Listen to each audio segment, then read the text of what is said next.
Hola, ¿qué tal? Continuamos con este recorrido por fluidez en el Evangelio y hoy nos metemos de lleno en el capítulo 3, que plantea una idea fascinante.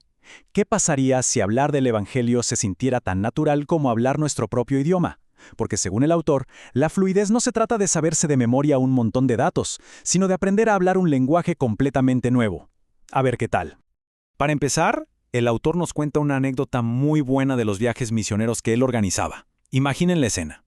Antes de irse a un país de habla hispana, todo el equipo tomaba un curso súper intensivo de español. Aprendían lo básico para sobrevivir, ¿no? Me llamo, tengo hambre y claro, la frase más importante de todas. ¿Dónde está el maño? ¿El resultado? Pues era lo que uno se espera. Una especie de Spanglish medio raro, con frases sueltas que no conectaban del todo. Y aquí es donde la cosa se pone interesante y la analogía nos pega de cerca. El autor nos lanza una pregunta que, la verdad, da que pensar. ¿Será que así sonamos a veces cuando intentamos hablar del Evangelio? Como que usamos pedacitos de jerga cristiana, frases que para nosotros tienen todo el sentido del mundo, pero que para quien nos escucha suenen a un idioma a medias, totalmente desconectado de su realidad. Es como si diéramos respuestas a preguntas que nadie se está haciendo. Para que entendamos bien a qué se refiere con fluidez, nos comparte algo muy personal. Él pasó un semestre de la universidad en España, pero ojo, no fue un viaje de turista, fue una inmersión total. Se fue a vivir con una familia que no hablaba ni una palabra de inglés y todas sus clases eran en español, o sea, estaba rodeado del idioma 24/7. Él cuenta que el primer mes fue agotador, absolutamente agotador. Cada conversación era un esfuerzo mental gigante. Era como, primero, escuchar con toda la atención cada palabra en español. Segundo, procesarla. Tercero, traducirla al inglés en la cabeza. Cuarto, pensar la respuesta en inglés. Quinto, volver a traducirla al español. Y finalmente, tratar de decirla sin trabarse. Un ciclo sin fin que lo dejaba tan cansado que a veces prefería quedarse callado y solo escuchar. Y de repente, pasó algo. El momento clave. Una mañana se despertó y se dio cuenta de una cosa increíble. Había estado soñando en español. Ese fue el punto de quiebre. El idioma dejó de ser un código extraño que tenía que descifrar. Pasó de ser una traducción consciente en su cabeza a un pensamiento subconsciente. Estaba empezando a pensar, a sentir y, hasta a soñar en un nuevo idioma. Se estaba volviendo fluido. Esta historia personal es la ilustración perfecta de lo que el autor llama fluidez en el Evangelio. No se trata solo de saber datos sobre Jesús para aplicarlos a ciertas situaciones, no. Se trata de la capacidad de interpretar toda nuestra vida, lo que pensamos, lo que sentimos, lo que nos pasa, a través de los lentes de lo que Dios hizo en Cristo. Aquí está la clave. El Evangelio deja de ser un tema del que hablamos y se convierte en el idioma con el que pensamos. Y el contraste es clarísimo. Por un lado está el modo traducción, es saber cosas sobre el Evangelio. Es un proceso consciente, forzado, a veces hasta mecánico.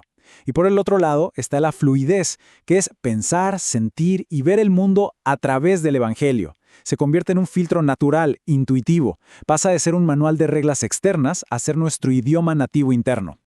Entonces, la pregunta del millón es, si esta fluidez es la meta, ¿cómo le hacemos para llegar ahí?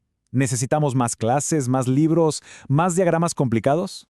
La respuesta que nos da el autor es súper coherente con toda su idea. La fluidez no se aprende, o al menos no principalmente, en un salón de clases. Se logra a través de la inversión.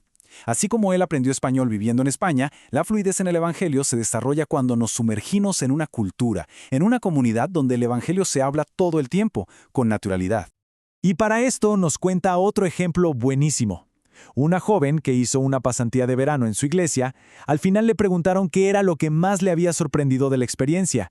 Y su respuesta fue reveladora. Dijo, lo que más me sorprendió fue lo mucho que todos ustedes hablan de Jesús. Es que siempre están hablando de Jesús.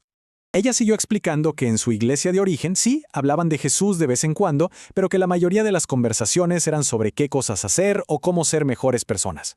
Y aquí está la gran lección de su experiencia. Se dio cuenta de que una cosa es saber datos sobre Jesús y otra cosa muy, muy diferente es conocerlo a Él. Esa inversión en una comunidad que hablaba el Evangelio fue lo que le ayudó a cruzar ese puente y la llevó a una fe mucho más real. Entonces, el objetivo de todo esto es que, cuando una comunidad se vuelve fluida, el Evangelio se convierte en su lengua materna. Y de pronto, empiezan a ver los temas del Evangelio en todas partes, en las películas, en la cultura popular, en las conversaciones del día a día. Empiezan a identificar dónde Dios ya está trabajando a su alrededor y, claro, sus propias vidas se van transformando poco a poco para parecerse más a Cristo. En pocas palabras, el Evangelio no es solo el mensaje que nos da una nueva vida en Cristo, se convierte en el idioma mismo de esa nueva vida. Es la lengua que hablamos en nuestra nueva patria. Y todo esto nos deja con una reflexión final. Si pudiéramos poner una grabadora a nuestras conversaciones de la semana, o incluso a nuestros propios pensamientos, ¿cuál diríamos que es el verdadero idioma que hablamos? ¿El de la autoayuda? ¿El de la queja? ¿El de la política? ¿O es de verdad el lenguaje de la obra redentora de Jesús? Es una pregunta que vale la pena responder con honestidad.